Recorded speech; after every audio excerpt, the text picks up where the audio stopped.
Halo teman-teman, berjumpa lagi dengan Mas Prong di Prongos Prongos Channel.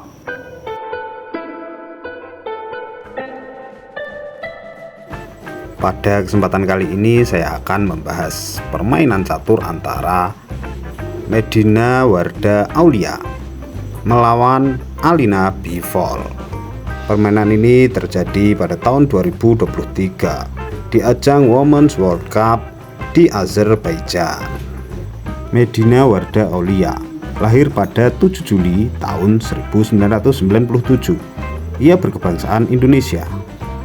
Meraih gelar Grandmaster pada tahun 2013 saat usianya baru 16 tahun 2 bulan, sehingga ia dinobatkan menjadi Grandmaster termuda di Indonesia. Sedangkan Alina Bivol adalah pemain catur asal Rusia. Ia lahir pada 19 Januari 1996 dan ia dianugerahi gelar Master Wanita Internasional pada tahun 2013. Oke, langsung saja. Medina hitam, Bivol putih. Bivol memulai dengan pembukaan pion E4, disusul hitam pion E5, lalu putih kuda F3, Medina kuda ke F6, dan dijawab putih dengan gajah terangnya ke C4. Kuda hitam B kini ke C6, lalu putih pion D3, Medina gajah gelap hitam ke C5, Bivol kuda C3.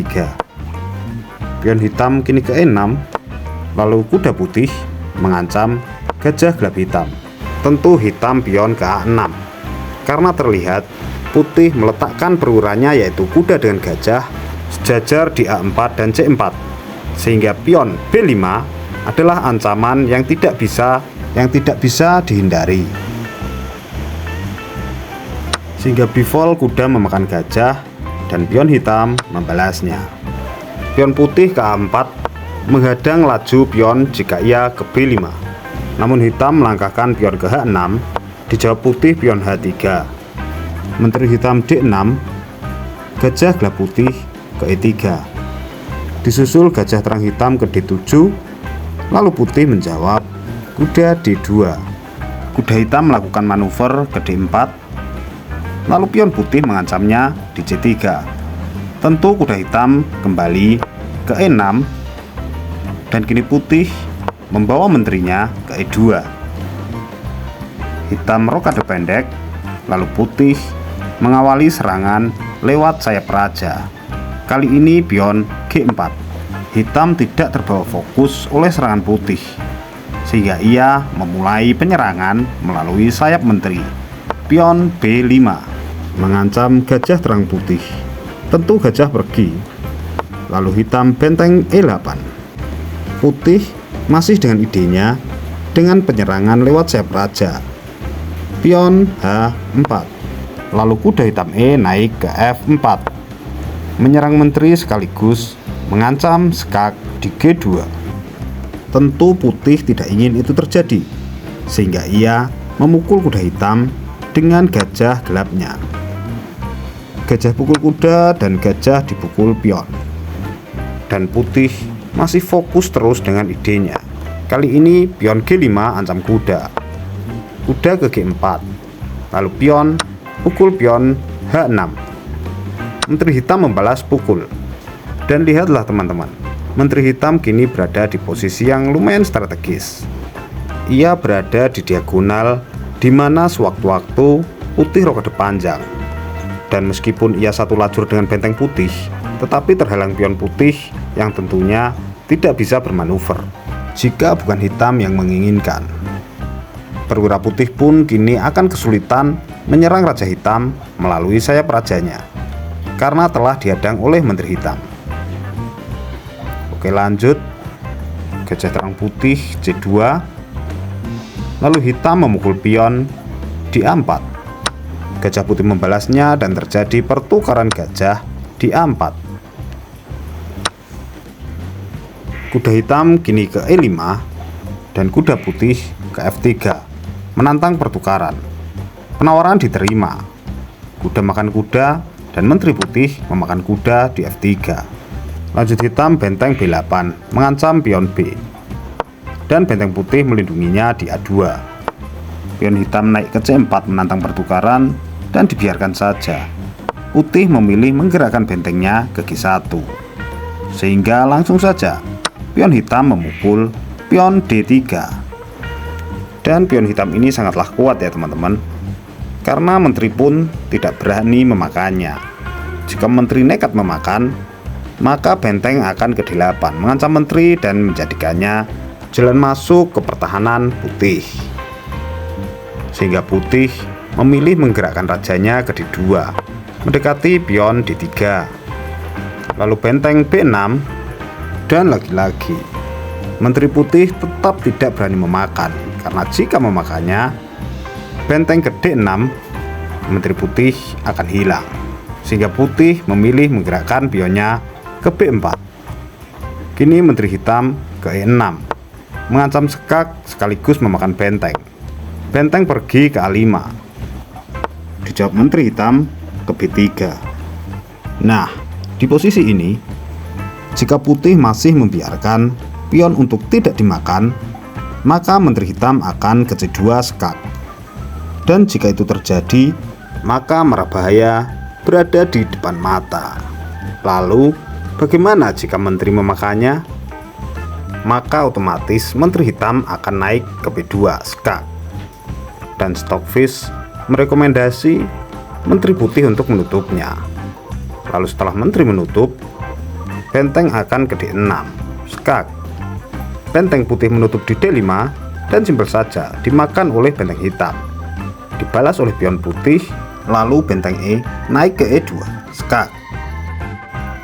Raja putih harus memakannya, dan menteri putih pun akan hilang. Karena alasan itu, maka putih memilih memukul pion dengan raja. Lalu tetap saja benteng ke D6 skak ditutup oleh benteng putih di D5. Benteng hitam pukul pion E4. Lalu putih memilih menukarkan bentengnya dengan benteng di D6. Hitam tidak langsung memakan, tapi ia melakukan skak dengan menteri ke C4. Raja putih ke D2, lalu benteng putih dipukul oleh pion. Kini putih menaikkan benteng ke G5, lalu hitam membawa pionnya ke D5. Benteng balik lagi G1, lalu hitam melanjut pion ke D4. Sekilas nampak benteng hitam terlihat gratis, tetapi jika pion D pukul pion putih di C3, maka menteri putih akan hilang. Lalu apa yang terjadi jika menteri putih pergi dari petak 3? Maka tentu menteri hitam akan memukul pion di C3. Wow, ternyata Aulia Wardah ini sangat lihai dalam mengolah pion.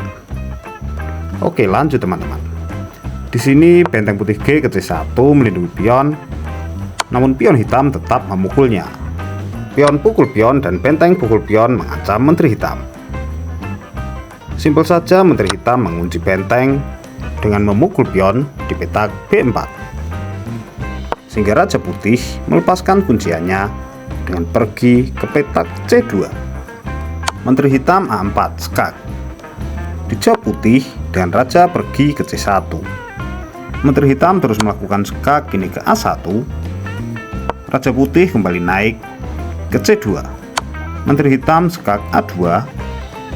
Raja putih D3 mengancam benteng hitam 2 kali. Menteri skak B1, benteng putih menutup. Lalu pion F7 naik ke F5 melindungi bentengnya.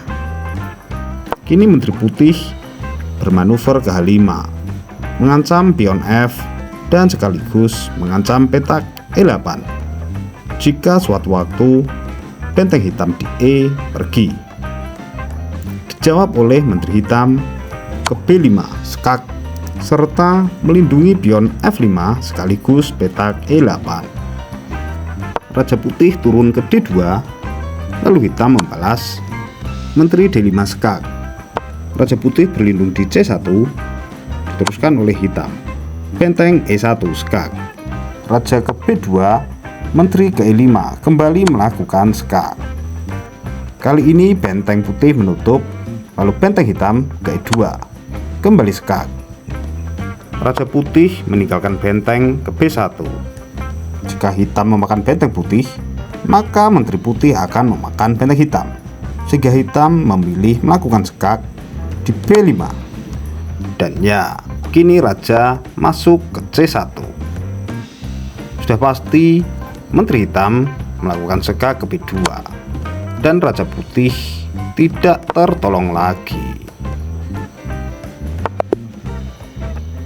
Bagaimana menurut teman-teman tentang permainan ini?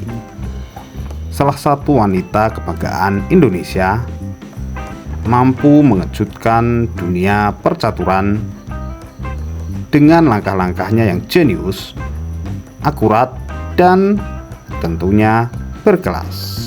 Semoga teman-teman yang menonton video ini dapat mengambil sisi baik dari setiap langkah di partai ini.